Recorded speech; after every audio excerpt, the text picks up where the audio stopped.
Now the latest from the Scottsbluff Body and Paint Sports Desk. Scottsbluff Body and Paint, you're driving home our reputation.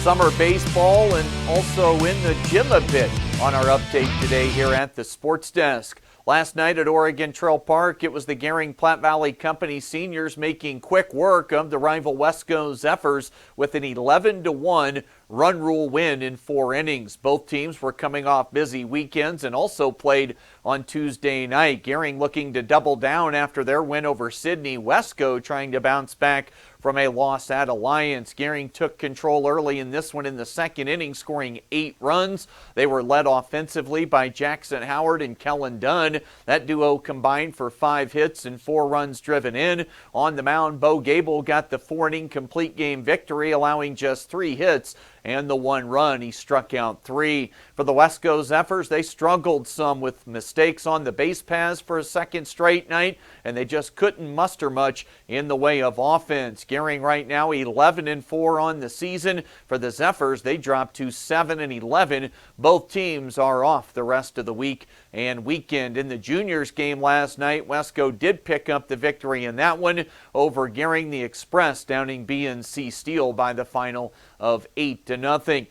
Baseball for the Western Nebraska Pioneers. They are 5-0 at home and now 0-2 on the road. They got beat the last 2 nights in Fort Collins by the Foxes. Last night's final was 17-1. After an off day today, they'll host the Game Day Angels in a 3-game series starting tomorrow night. We're going to have all 3 of those games on KNEB 960 and 100.3 FM.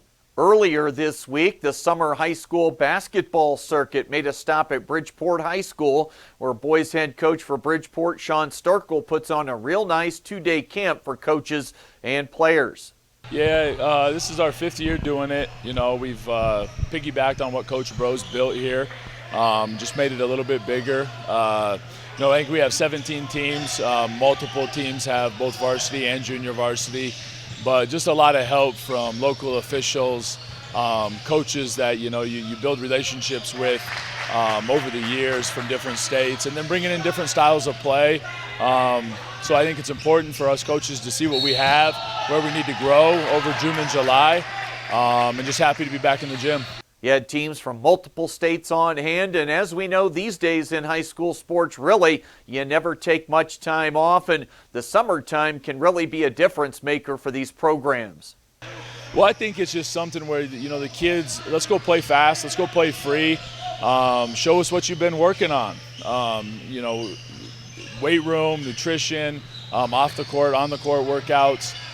It's good for us as coaches just to see where different pieces may play well together. So I think it's good for everyone involved and good for the officials to build that camaraderie across the board with players and coaches. So it's a good event. Very organized, well-run 2-day event there at Bridgeport High. Was able to catch up, of course, with Coach Starkle, but also coaches from Scottsbluff, Gering, and Baird. We'll hear from those coaches in the coming weeks here on KNEB.TV. That's the latest today from the Scottsbluff Body and Paint Sports Desk. I'm Chris Cottrell.